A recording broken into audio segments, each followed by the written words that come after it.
Assalamualaikum warahmatullahi wabarakatuh. Sobat RH sekalian, jumpa lagi kita di channel yang keren ini. Keren caras.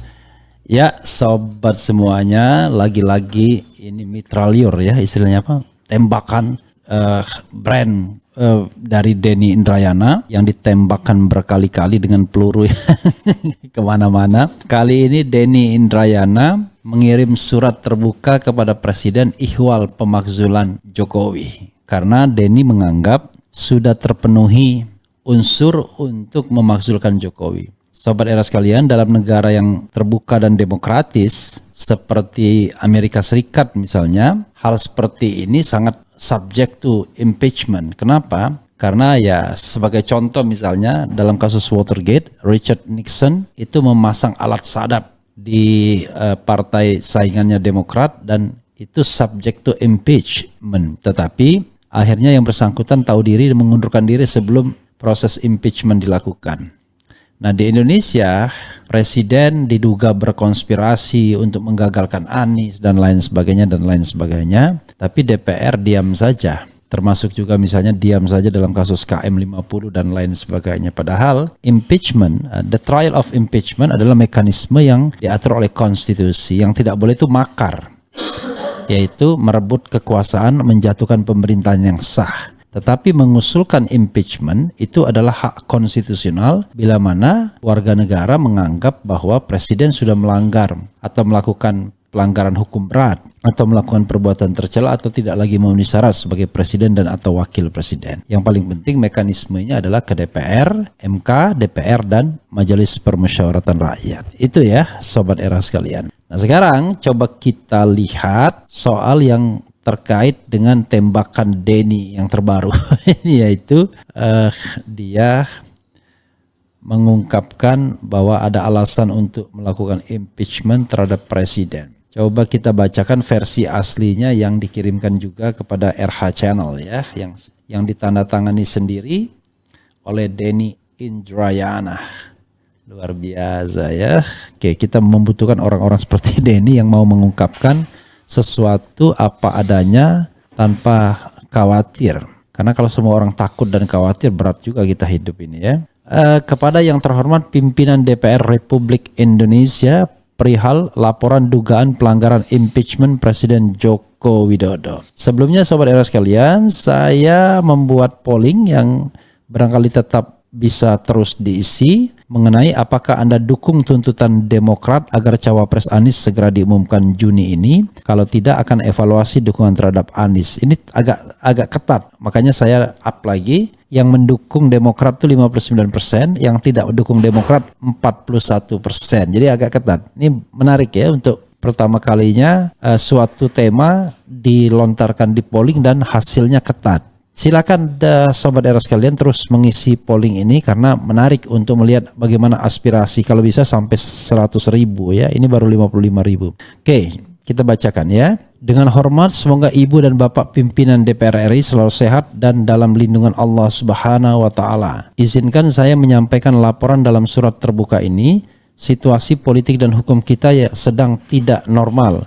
Banyak saluran aspirasi ditutup, bahkan dipidanakan. Salah satunya adalah yang dialami oleh Haris Azhar dan Fathia Maulidiyanti. Mereka dikriminalisasi karena menyampaikan kritik dan pengawasan publiknya. Karena itu saya terpaksa membawa mata dan hati rakyat untuk ikut mencermati laporan ini. Saya berpendapat Presiden Joko Widodo sudah layak menjalani proses pemeriksaan impeachment pemakzulan karena sikap tidak netralnya alias cawe-cawe dalam Pilpres 2024. Sering saya katakan sebagai perbandingan, Presiden Richard Nixon terpaksa mundur karena takut dimakzulkan akibat skandal Watergate, yaitu ketika kantor Partai Demokrat Amerika dibobol untuk memasang alat sadap. Pelanggaran konstitusi yang dilakukan Presiden Jokowi jauh lebih berbahaya sehingga lebih layak dimakzulkan. Berikut adalah dugaan pelanggaran impeachment yang dalam pandangan saya patut diselidiki oleh DPR melalui hak angket. 1. Presiden Jokowi menggunakan kekuasaan dan sistem hukum untuk menghalangi Anies Baswedan menjadi calon presiden. Bukan hanya Yusuf Wanani Ferdinand di CSIS yang dalam acara Rossi di Kompas TV, Hakul yakin memprediksi bahwa pihak penguasa akan memastikan hanya ada 2 paslon saja yang terdaftar di KPU untuk Pilpres 2024. Saya sudah lama mendapatkan informasi bahwa memang ada gerakan sistematis menghalang-halangi Anies Baswedan. Semua orang sudah tahu tapi diam saja.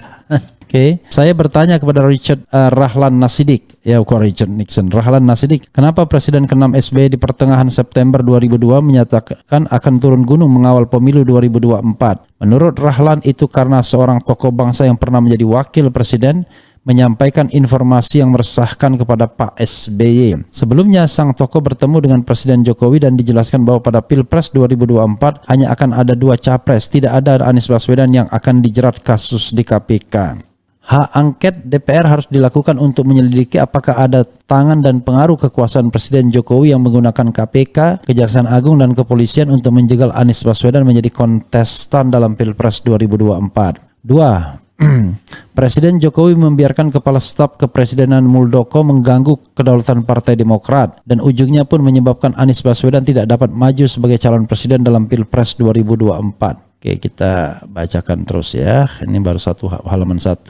Berikutnya, tidak mungkin Presiden Jokowi tidak tahu Muldoko sedang cawe-cawe mengganggu Partai Demokrat. Terakhir melalui peninjauan kembali di Mahkamah Agung. Anggaplah Presiden Jokowi tidak setuju dengan langkah dugaan pembegalan partai yang dilakukan oleh KSP Muldoko tersebut. Presiden terbukti membiarkan pelanggaran undang-undang partai politik yang menjamin kedaulatan setiap parpol. Juga lucu dan aneh bin ajaib ketika Presiden Jokowi membiarkan saja 2 anak buahnya berperkara di pengadilan, membiarkan Kepala Staf Presiden Muldoko menggugat keputusan yang dikeluarkan Menkumham Yasona Lauli. Jika tidak bisa menyelesaikan persoalan di antara 2 anak buahnya sendiri, Jokowi berarti memang tidak mampu dan tidak layak menjadi presiden. Hak angket DPR harus dilakukan untuk menyelidiki apakah Presiden Jokowi membiarkan atau bahkan sebenarnya menyetujui, lebih jauh lagi memerintahkan langkah KSP Muldoko yang mengganggu kedaulatan Partai Demokrat. 3. Presiden Jokowi menggunakan kekuasaan dan sistem hukum untuk menekan pimpinan partai politik dalam menentukan arah koalisi dan pasangan Capres-Cawapres menuju Pilpres 2024. Berbekal penguasaannya terhadap pimpinan KPK yang baru saja diperpanjang masa jabatannya oleh putusan MK, Presiden mengarahkan kasus mana yang dijalankan dan kasus mana yang dihentikan, termasuk oleh Kejaksaan dan Kepolisian. Bukan hanya melalui kasus hukum, bahkan kedaulatan partai juga diganggu.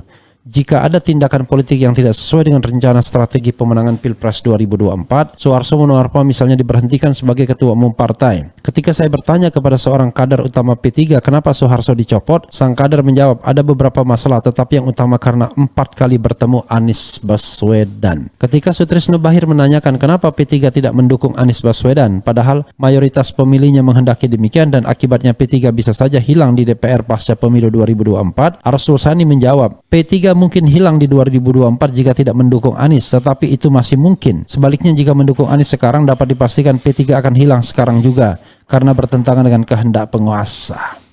Ini cermin pimpinan yang ketakutan. P3 nggak akan hilang, yang hilang itu ya paling pengurusnya saja. Tapi kalau seandainya tough ya, ini kan susahnya orang-orang penakut susah ya, takut miskin, takut hilang jabatan ya. Hak angket DPR harus dilakukan untuk menyelidiki apakah Presiden Jokowi menggunakan kekuasaan dan sistem hukum untuk menekan pimpinan partai politik dalam menentukan arah koalisi dan pasangan Capres-Cawapres. Demikian laporan dugaan pelanggaran impeachment Presiden Joko Widodo ini. Saya sampaikan meski sadar bahwa konfigurasi politik di DPR saat ini sulit memulai proses pemakzulan. Sebagai warga negara yang mengerti konstitusi, saya berkewajiban menyampaikan laporan ini. Saya tidak rela Undang-Undang Dasar 1945 terus dilanggar oleh Presiden Joko Widodo demi cawe-cawenya yang bukanlah untuk kepentingan bangsa dan negara, tetapi dalam pandangan saya adalah semata untuk kepentingan pribadi dan demi oligarki bisnis di belakangnya.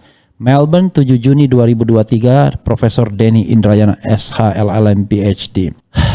Ya, sahabat era sekalian, apa yang ingin saya katakan terkait dengan pernyataan Denny ini? Denny menyadarkan kepada kita, ya, bahwa sesungguhnya Presiden Jokowi sudah terlalu jauh cawe-cawe yang melanggar Undang-Undang Dasar 1945 atau konstitusi. Apa yang dilakukan atau yang diduga dilakukan oleh Presiden Jokowi itu jauh lebih berat ketimbang apa yang dilakukan misalnya Presiden Richard Nixon. Presiden Richard Nixon hanya memasang alat sadap di kantor musuhnya yaitu Demokrat. Tapi Presiden Jokowi cawe-cawe dalam banyak hal. 3 hal yang dikatakan Denny Indrayana, dan ini menurut saya menyadarkan kepada kita bahwa yang terakhir tadi hak angket untuk menyelidiki apakah Presiden Jokowi menggunakan kekuasaan dalam sistem hukum untuk menekan pimpinan parpol dalam menentukan arah koalisi dan pasangan capres-cawapres. Nomor 2 dari terakhir, hak angket DPR harus dilakukan untuk menyelidiki apakah Presiden Jokowi membiarkan atau bahkan sebenarnya menyetujui lebih jauh